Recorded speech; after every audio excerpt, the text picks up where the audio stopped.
Quand des représentants du RN à Washington parlent avec des officiels américains de liberté d'opinion, de droits fondamentaux et de lutte contre la censure, c'est quelque chose de nouveau et de puissant. Une alliance transatlantique, un axe de résistance contre un système répressif qui étouffe les voix dissidentes. Particulièrement explosif, et c'est le cas pour la France, où les leaders de la majorité poussent à une interdiction du RN à tout prix, sans égard pour les conséquences. Si une telle procédure est légalement tenable ou soigneusement vérifiée, semble secondaire pour eux. L'essentiel est de la faire passer coûte que coûte, même si cela signifie piétiner la Constitution et les principes républicains. Précisément, cela s'insère dans une image plus grande et plus alarmante, qui est décrite internationalement comme de plus en plus préoccupante. Car, selon un rapport récent de l'UNESCO, l'organisation spécialisée de l'ONU pour l'éducation, la science, la culture et la liberté des médias, la libre expression s'est nettement détériorée à l'échelle mondiale. L'indice dit « Freedom of Expression » est tombé de 10% entre 2012 et 2024. Une chute dramatique. Une telle dégringolade n'a été observée jusqu'à présent que dans des périodes exceptionnelles de l'histoire. Par exemple, pendant la Première Guerre mondiale avec ses propagandes d'État, dans la phase avant la Seconde Guerre mondiale sous les régimes totalitaires, ou au sommet de la guerre froide avec ses purges idéologiques. Particulièrement forte a été l'aggravation depuis 2020, avec la pandémie servant de prétexte à des restrictions massives. L'UNESCO évalue cette évolution en même temps comme un signal d'alarme clair pour le démantèlement progressif de la liberté de la presse, avec des journalistes qui s'autocensurent pour éviter les représailles. L'autocensure se répand massivement et devient de plus en plus l'état normal dans de nombreux pays, y compris en Occident. Particulièrement visible, et cela aussi en France, si l'on regarde l'évidence chez les médias publics financés par l'État, où les lignes éditoriales sont alignées sur le pouvoir en place, excluant les voix critiques. Marco Rubio, sénateur républicain influent, parle ouvertement de tyrannie déguisée en démocratie quand il commente la classification du RN par les services de renseignement français comme une menace intérieure. J.D. Vance, de son côté, exige la fin immédiate du cordon sanitaire et des élections anticipées transparentes où l'opposition a une vraie chance de s'exprimer sans entrave. Ce n'est pas acceptable qu'un parti élu par 27% de la population française, un électorat massif représentant des millions de citoyens, soit facticement exclu de la codécision politique, relégué à un rôle de spectateur impuissant. Renaissance et Emmanuel Macron se sont politiquement coincés eux-mêmes dans une impasse. Piégés par leurs alliances précaires, ils sont forcés de suivre chaque cours que la gauche radicale dicte sous peine de chaos parlementaire. Sinon, menace d'ostracisme public, campagne de dénigrement et vent contraire massif dans les médias publics et privés alignés. Un autre point qui suscite de plus en plus de mécontentement aux États-Unis est le conflit ukrainien sans fin. C'est réel, palpable, avec des conséquences immédiates qui se font déjà sentir dans les sondages d'opinion, les marchés financiers et les relations internationales. Pendant qu'à l'Élysée, Emmanuel Macron feuillette nerveusement ses dossiers secrets entourés de conseillers affolés et espère désespérément une photo salvatrice avec Donald Trump pour sauver la face et restaurer une image de leader crédible, Marine Le Pen s'assoit soudain à la table avec l'homme le plus puissant du monde, Donald Trump lui-même, pas Macron, pas Gabriel Attal, pas Elisabeth Borne, mais la présidente du RN, figure emblématique de l'opposition patriote. Washington se détourne visiblement et ostensiblement de l'Europe moralisatrice et donneuse de leçons, préférant s'allier épaule contre épaule avec ceux qui parlent clair, sans langue de bois ni euphémisme diplomatique, et qui défendent des valeurs partagées comme la protection des frontières et la priorité nationale. Et au milieu de tout cela se trouve Marine Le Pen, figure centrale et incontournable de cette révolution diplomatique en marche. Une femme qui a transformé un parti marginal en une force politique dominante.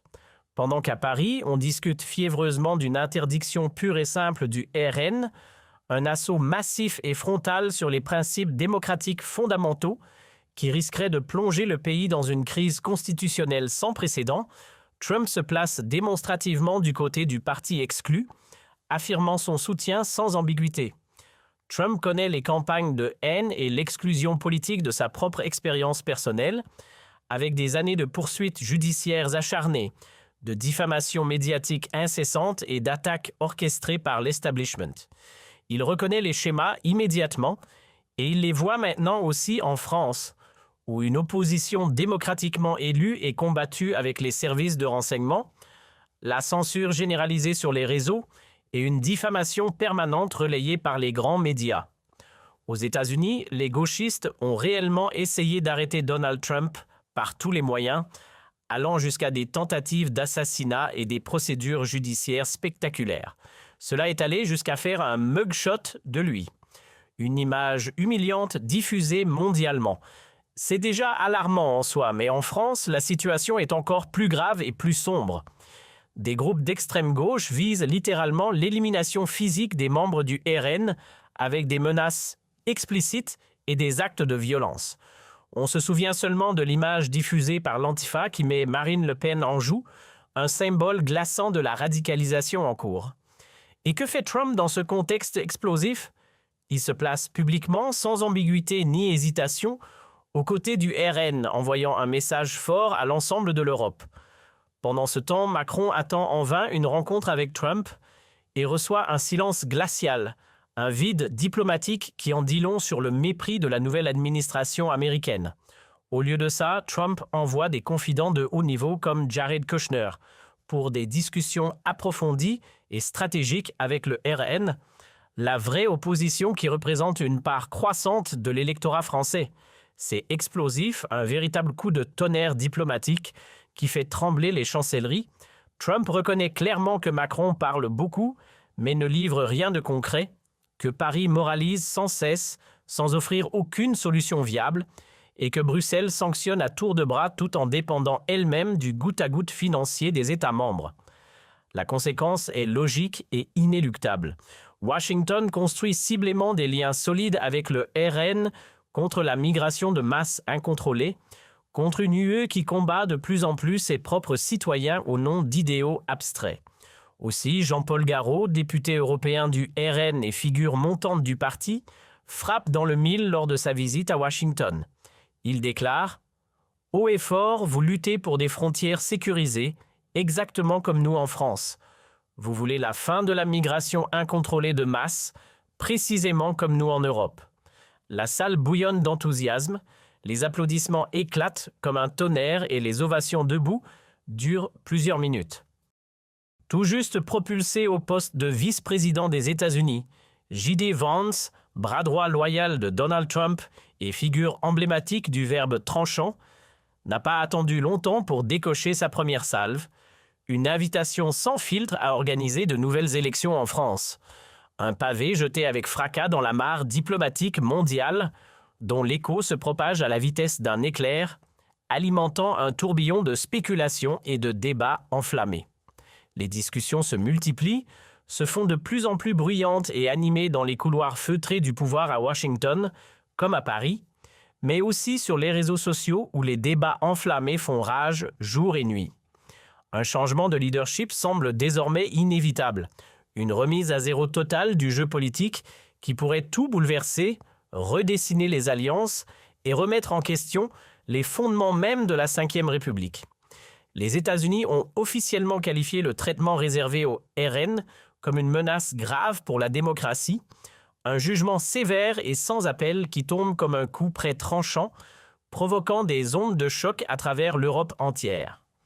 Le scénario d'une élection anticipée dès le début de l'année prochaine n'est plus une simple spéculation farfelue sortie de l'imagination d'un commentateur isolé, mais une possibilité tangible, réelle et concrète qui hante les nuits agitées des occupants de l'Élysée. Les conseillers présidentiels se réunissent en urgence, analysant chaque détail tandis que les sondages confidentiels circulent sous le manteau, prédisant un séisme électoral. Ce que J.D. Vance exige maintenant plonge Paris dans une horreur totale. Une panique viscérale qui se lit sur les visages blêmes des ministres, dans leurs gestes nerveux lors des conférences de presse et dans les communiqués laconiques qui tentent de minimiser l'affaire. Restez absolument jusqu'à la fin de cette analyse approfondie. Vous ne voulez pas manquer ça car les implications sont explosives, potentiellement dévastatrices et pourraient redessiner la carte politique européenne pour des décennies à venir, en favorisant l'émergence de nouveaux blocs idéologiques. J.D. Vance a envoyé un signal sans ambiguïté, clair comme de l'eau de roche cristalline, un message qui résonne comme un clairon dans les chancelleries. Le RN est perçu par Washington comme un partenaire potentiel de premier plan de l'Amérique en Europe. Une force patriotique authentique qui pourrait aligner les intérêts transatlantiques sur des thèmes cruciaux comme la souveraineté nationale, la sécurité intérieure et la lutte contre les influences extérieures.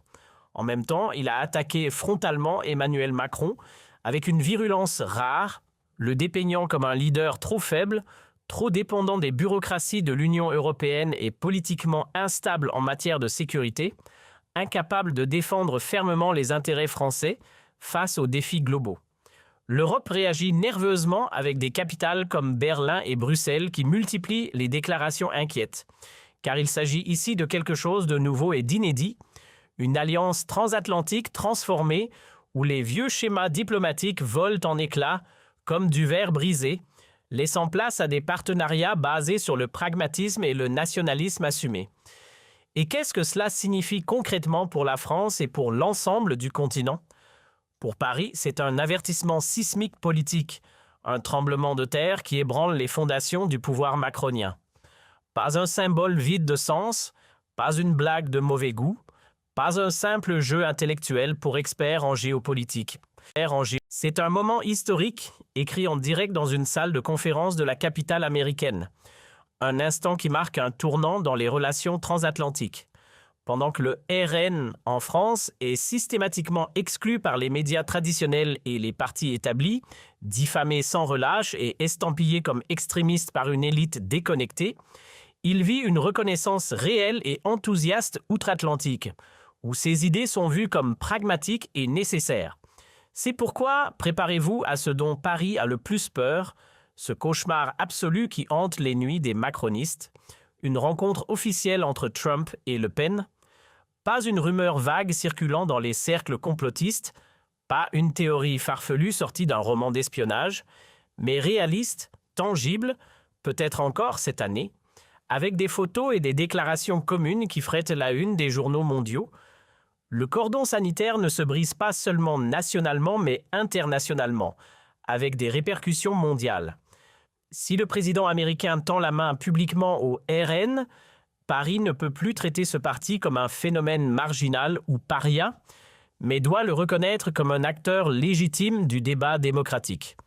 Ce qui se passe maintenant n'est rien de moins qu'une déclaration de guerre ouverte à l'establishment européen, une remise en question fondamentale des élites en place, pendant que la presse française essaie désespérément de minimiser les contacts entre le RN et Donald Trump en les qualifiant de marginaux ou d'anecdotiques. Un tremblement de terre politique fait rage en coulisses, avec des fuites, des rumeurs et des stratégies secrètes.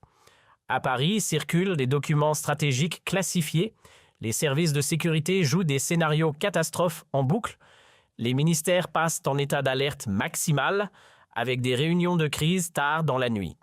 Emmanuel Macron se donne un air calme extérieurement, multipliant les apparitions publiques sereines et faisant comme si tout cela était irrelevant ou exagéré. Mais la réalité est autre, bien plus sombre. Les sondages internes montrent une érosion rapide du soutien et les alliés européens commencent à prendre leur distance. Si Trump parle avec le plus grand parti d'opposition de France, ce n'est pas un événement marginal relégué aux pages intérieures des journaux. C'est le nouveau chemin principal du pouvoir, une voie royale qui contourne les institutions traditionnelles.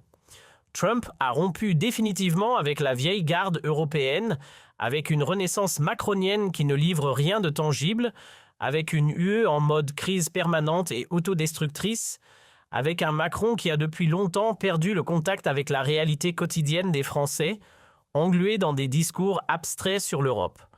Au lieu de cela, Trump investit dans ces forces émergentes qui ont le courage de se dresser contre le mainstream, contre la pensée unique imposée par les élites. C'est une déclaration claire et sans équivoque.